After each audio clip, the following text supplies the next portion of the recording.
Cildo Meirelles é um artista visual brasileiro, reconhecido internacionalmente.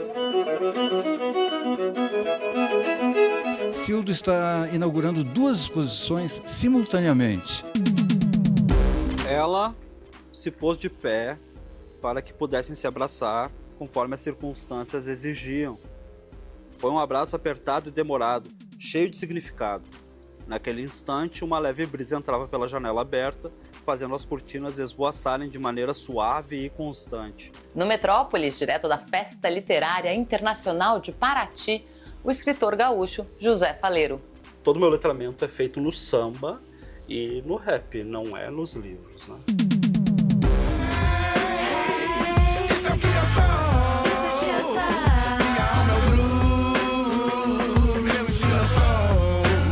Acho que a Epifania foi uma grande fachada para eu fazer meu sonho, que era fazer um desenho animado, né? Ser um desenho animado. Então era um sonho de infância, assim.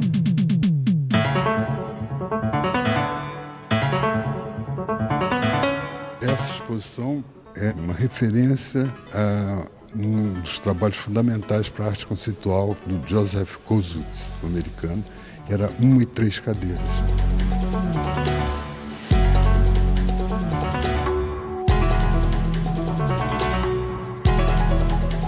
São 6 colunas de 1 metro de altura. Tem uma cadeira vazia aqui. Aqui você pode olhar até os pés, porque aqui é um... A cadeira está lá dentro. Na segunda coluna, você tem a mesma quantidade de madeira que a cadeira tem, só que reduzida a serragem. Essa coluna são 1000 telas. A mesma coisa o vidro, que são 100 placas de 1 centímetro, com impressões no vidro. Aqui eu consegui ver a cadeira. Ali é a mesma cadeira carbonizada. E lá é a cinza decorrente da mesma quantidade de madeira, mesmo daquela coluna, mas queimada e reduzida a pó, a cinza. Basicamente são essas 6 colunas e a cadeira. E tem esses 2 trabalhos aqui. É uma cadeira vista bidimensionalmente.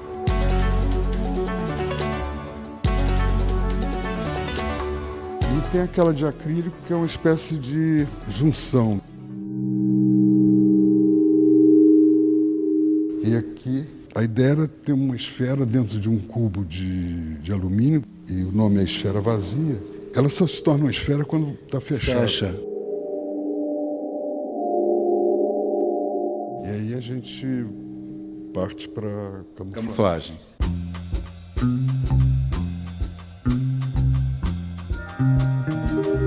A ideia é pintura camuflada em objetos utilitários, né? Por isso o nome. E cada um se refere à história da arte. Por exemplo, a maca e o guarda-chuva é branco sob branco, que o Malevich tinha o branco sobre branco, que é um fundamental na história da pintura. O guarda-chuva é preto sob a cadeira de praia. Uma referência às bandeiras do Jasper Johns, que é um dos precursores da pop art. O banquinho é uma referência ao Volpe. É como se fosse uma pintura em diferentes chassis. Tá? Em vez de ser aquele retangular de madeira ortogonal, cada um se disfarça, se camufla num objeto funcional, vamos dizer assim. O curioso é que a outra exposição com obras do Cildo, que está na Galeria Galateia, está do outro lado da rua. É só atravessar.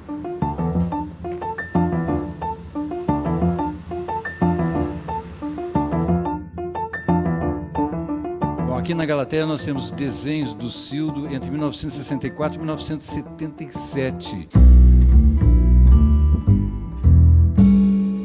Os primeiros desenhos do Cildo surgem, essa vontade de desenhar, quando ele vê pela primeira vez uma exposição de máscaras, desenhos, artefatos, vindos da Universidade de Dakar, em Paris, em 63.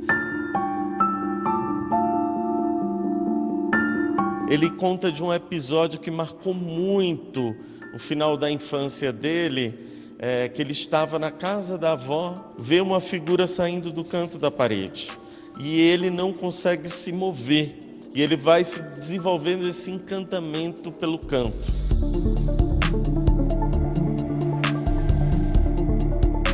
As pessoas conhecem o Cildo Meirelles como artista dos objetos conceituais e das grandes instalações, mas o desenho é a técnica e a linguagem mais onipresente na trajetória dele.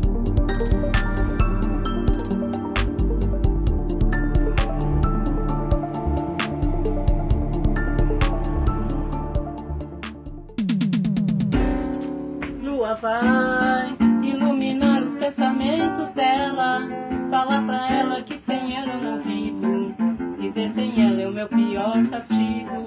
Comecei a ler tarde, né, 20, 21 anos, e eu fui letrado no samba. Ele se tornou um leitor tardiamente, mas a paixão foi tanta que ele decidiu ser romancista. Eu tive um período da minha vida que eu era muito roeiro. Minha casa era um hotel. Eu ia comer e dormir. Eu achava que todos os símbolos da felicidade estavam na rua. E aí veio um momento da minha vida de depressão, assim, tipo, sabe?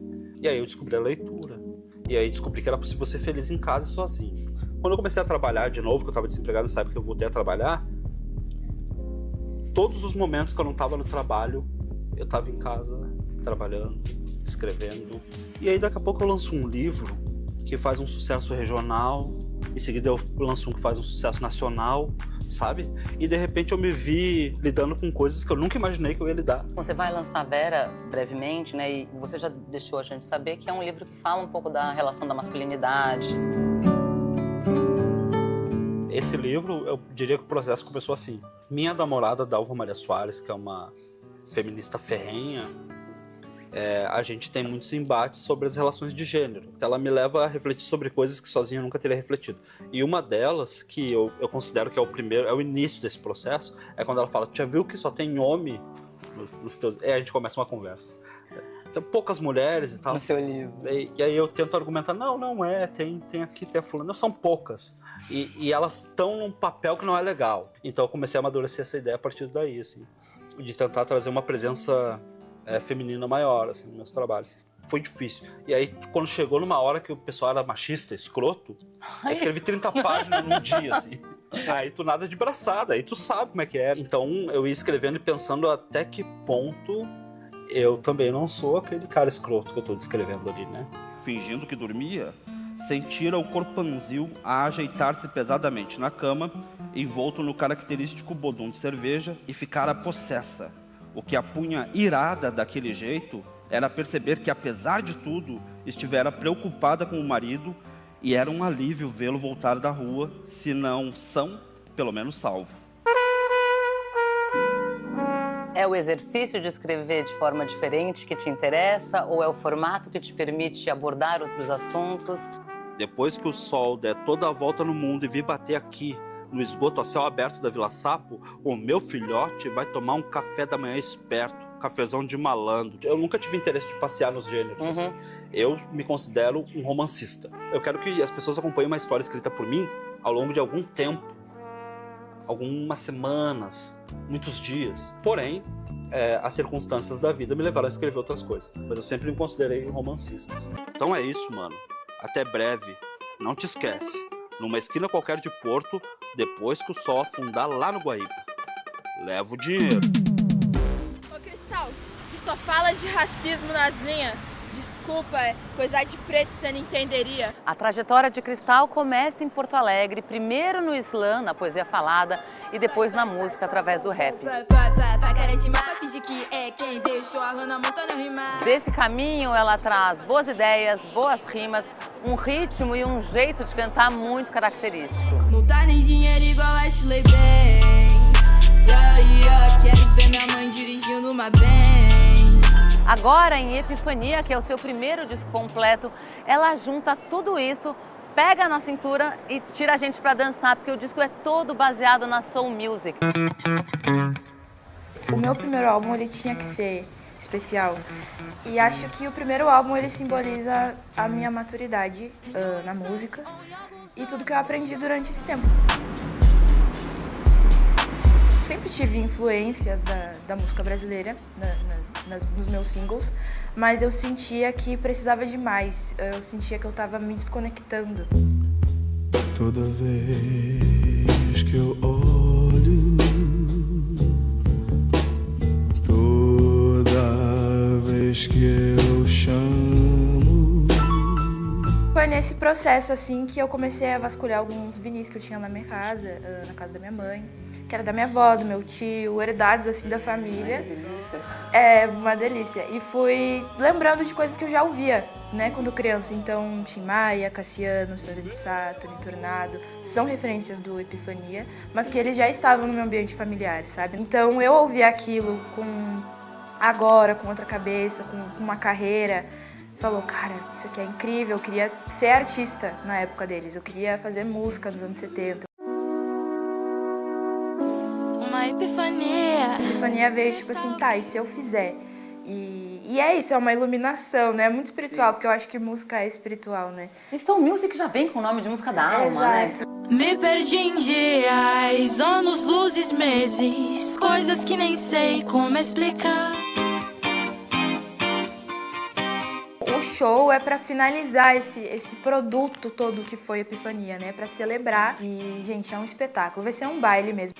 Se um dia estiver distante, no escuro. Se você quer saber mais, acesse as nossas redes sociais. O Metrópolis de hoje fica por aqui, mas volta amanhã. O seu brilho só depende de você. Cada passo é luz, tente aprender. Que seu brilho traz vontade de viver. Sente a pista chamando seu nome. Estrela, ilumina essa noite de baile pra paz do meu peito. Estrela, faz brilhar meu desejo.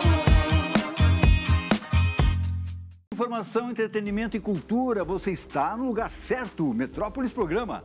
Segue a gente para ficar por dentro de tudo que rola por aqui. Eu estou te esperando.